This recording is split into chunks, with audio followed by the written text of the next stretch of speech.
Well, boys, the Madden 21 beta is officially done. After playing it for 3 days, I'm going to have my final impressions here for you in this video. If you want to see the initial impressions, I'll link that below, where I go a little bit more in depth about some of the little things. Today, it's mostly going to be just the overview of kind of what to expect when Madden 21 drops, because the beta is usually pretty close to the final version. They will tweak a few things here or there, but we got a pretty good idea of what Madden 21 gameplay-wise looks like now. Now, if you're new to the channel, however, and you want to stay up to date on all the latest Madden 21 news, including tomorrow when all of the new playbook information drops, make sure to subscribe, hit the bell icon so that you're always up to date and you do not miss any of those uploads. You see it right here. We just hit 275K. You guys have been going nuts, really subscribing, showing a lot of support. I thank you guys for that. Let's try to hit 300K before Madden 21 drops. I know you guys can do it. Now, let's get into the beta final impressions, what the game is going to look like. So, here's what we got.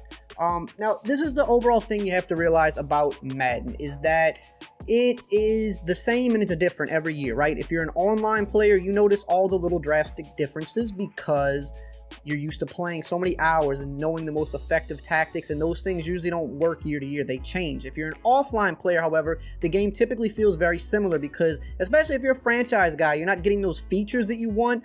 You're not, the little gameplay tweaks aren't really moving the needle for you, you know? So it is still Madden 21. It's presented the same, a lot similar to Madden 20.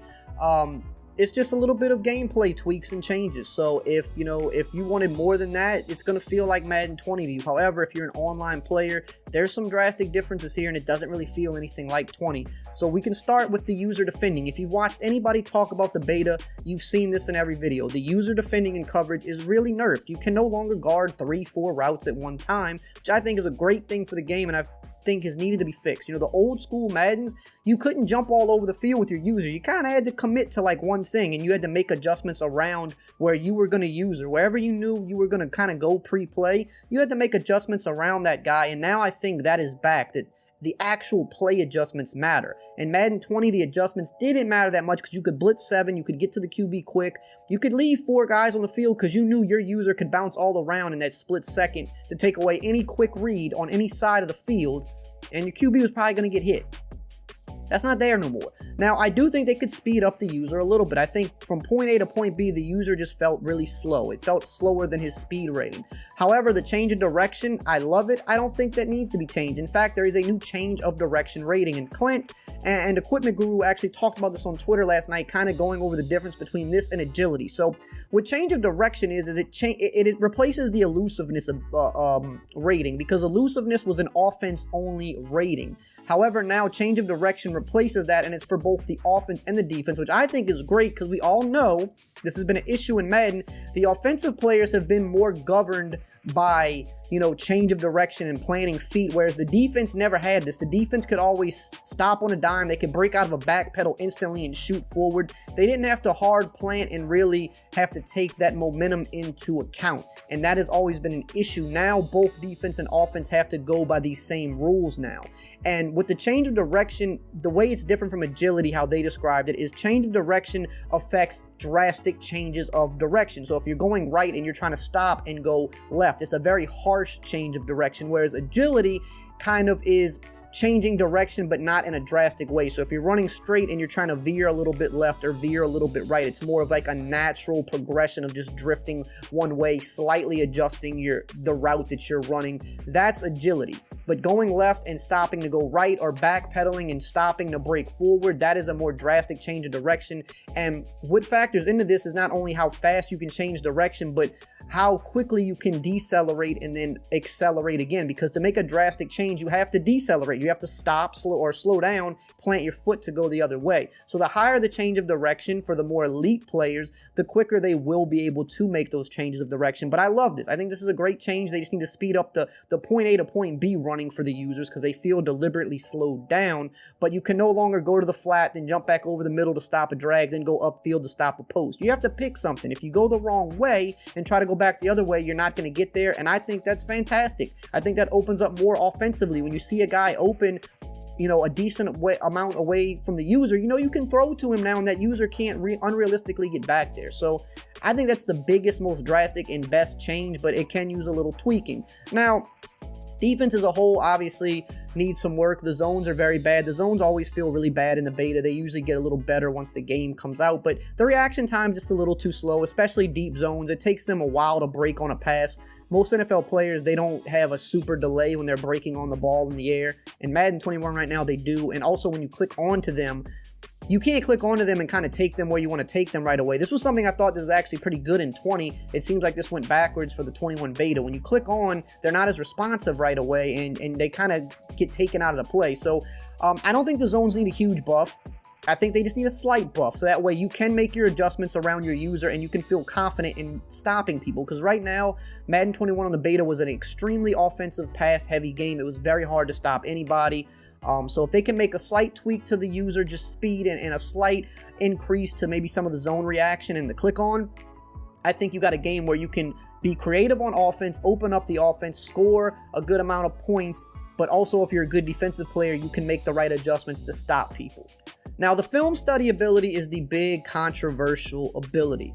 So let me talk about film study. So this is what it is if you don't know. Earl Thomas had this in the beta. If you run a play, I think more than 3 times, he will see the play art every time you call it. And he'll see every hot route and adjustment you make to that specific play. Now, there's a lot of people that love this. They think, yes, this is the game changer we've been waiting for. And there's a lot of people that says this has no place in Madden. I will say, I personally don't care if they leave it in or leave it out, because I know how this is going to play out already. And this is what I'm going to tell you guys, right? The people that think this is going to help them, it's not. Because the problem has never been knowing what play is going to coming. What? Is coming, right? It's never been, oh, this person's spamming this play over and over. If I just knew what the play was, I could stop it. No. This year in Madden 20, you knew a stretch was coming almost every time it came. Unless you knew the specific way to stop it, you were getting gashed. It didn't matter that you knew it was coming. If you knew someone was going to roll out and throw the same corner or same crossing routes the past couple years, you knew it was coming every play. You still couldn't stop it. So now seeing the play art doesn't change that, because it just confirms what you already know, that that play was coming. What's important is knowing how to stop it. This isn't going to help you stop it. It's not going to help your defenders jump routes. It's just going to show you that, hey, you know that play you think's coming that they already ran 5 times? Yes, it's coming again. Now you still have to figure out how to stop it. So if you're the lesser player, if a good player is spamming something, you're still not going to be able to stop them.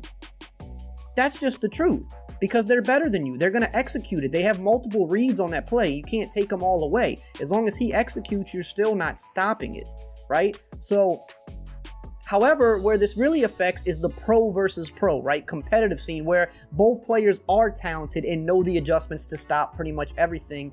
And now you're taking the guessing game away, because players might call the same play a lot, but they might have 5 different variations of that play, how they set it up with different route combos. So now if you're going to show another talented player the exact routes coming on the play, yeah, he'll be able to stop it because he knows the exact adjustments. Not only that, but it's showing you the blocking assignments too. So if you're playing a good player and you're not as good, but we all have our go-to plays. I don't care who you are. Even professional teams have bread and butter go-to plays, like the Eagles. They run their favorite mesh play like 10 times a game. That's their go-to play. Works very well for them, right? Now, when you go to your go-to play, if you're playing someone better than you, they are going to know how to stop you. So really, it's only going to hurt you. It's not going to help you stop other people. So that's my thoughts on it. Now, I don't play competitively, so, I just play for fun. So it doesn't really matter to me if they leave it in the game, but I don't think they're going to. It's too polarizing to leave it in. But if it is left in, I'm just telling you now, it's not going to help you the way you think. It's not going to go the way you think it's going to go. And a little bit of me hopes they leave it in just so people see that this really isn't the game changer that you think it's going to be. But that's just my thoughts on it. Now, the zone drop adjustments are great, I think. They do have a bug where they reset to 0. I think that's something they could probably fix. Shouldn't be an issue. But it's great. When you know that same corner or crossing route's coming, if you put your zone drops, 20, 25 yards back, they get back there and they defend it. They're in the passing lane. I love it. I think that's a great addition to the game. It should help some of that. That's something that'll help some of the deep route spam, is being able to actually drop those zones back. That's something that helps, something that gives you a defensive adjustment, not something that shows you plays. This is actually a mechanic that can help you stop those things. Now, in terms of offense, QB releases, like I said in the other video, they're better. So now you can get the hot reads off, which is great. However, the throw out of the sack kind of mechanic, the more I played over the weekend, I saw this to be more of a problem than a good thing, because it allowed way too many interceptions. It allowed you to release the ball unrealistically. We've gone too far the other way. Before, you couldn't release passes that you were able to. You would have to take the sack. Now it seems to be the exact opposite, where it's actually hard to sack people, because even when you have somebody that should take a sack, I've seen instances on the beta where the ball would just morph out of the guy's hand because that throw out of sack thing was triggering when he should have took a sack. So this definitely needs some adjusting for sure. Sounds like a good idea, but it didn't play out that well to me and many others, so they do need to address this somehow. The steerable catches on offense I think are great, especially for flat passes. You can actually throw a hot read to the flat if it's there, and you can turn them upfield, and you can get the yards you're supposed to get. Last year, you couldn't do that. A lot of these years, you couldn't do that. It felt like when you threw the ball, your player was in quicksand for his first couple steps. Like, he couldn't just get going upfield, and that would cause you to get tackled a lot of times when you shouldn't have been. It would cause you to get hit and drop the ball. It would cause you to lose yards sometimes when you should have gained yards, specifically, like I said, in the flat. That is not a thing. If you have a little bit of space or leverage and you throw it, you can steer your guy away from that defender and turn short plays into very big gains. The downside of this is part of the reason you can get these big gains is because pursuit in the open field is still very bad.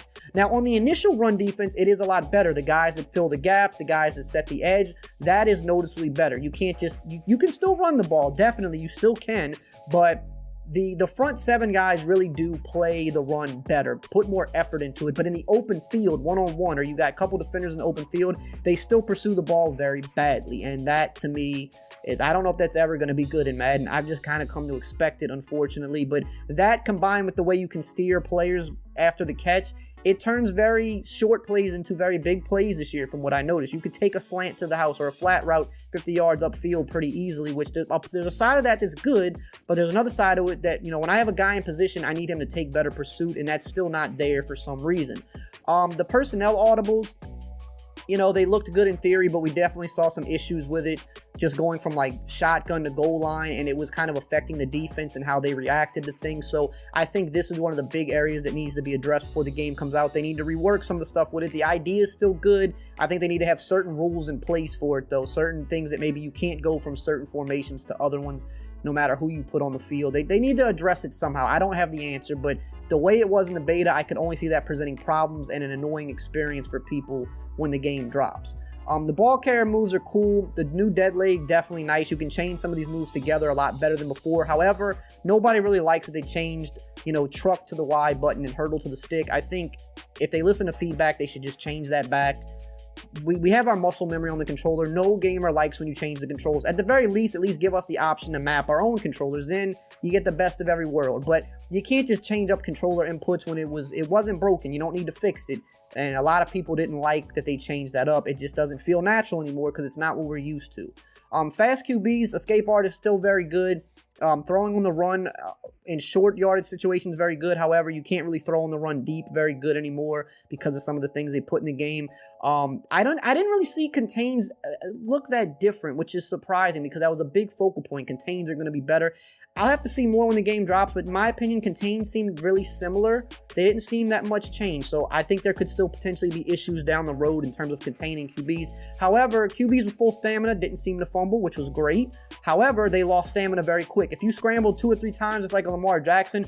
There was some games where it seemed like he couldn't get full stamina back for the rest of the half. It was really crazy. Kind of seems like it's bugged. I think that needs to be adjusted for sure, because some of these elite guys, you know, they can run a lot of plays without being completely gassed, but in the beta, it was a problem. So I think there's room for tweaking there, but I like that at least on full stamina, there weren't just a QB tackle wasn't an automatic fumble. So that's kind of the basic overview from gameplay. There were some presentation changes that I talked about before, like between play graphics, obviously the new celebrations on first downs and sacks, add a little bit more immersion. There's definitely a little bit more on-field immersion, but the crowd and the sidelines still very similar to the Madden you know. I think if anything, the sidelines and the crowds, that's something that they kind of touched on, could be different and better when the next gen version drops, but we don't know that yet because we haven't seen that and been really confirmed that that's going to happen. But Madden still has a very much of the same feel. It still feels and looks like Madden, but if you're an online player, you're going to notice a lot of drastic differences in how the game plays, moves, and how interactions take place. But some of those same problems like pursuit, blocking, some of the stiffness in the field, you know, that stuff still exists. That's just kind of classic Madden that we've come to know. So basically, if you're an offline player, I believe the game will feel very similar to you as last year. If you're an online player, it's going to be very different than last year in a lot of ways. So that's really how I sum it all up. We'll have more info in the weeks to come. Hope you enjoyed this video, and as always, I will see you guys next time.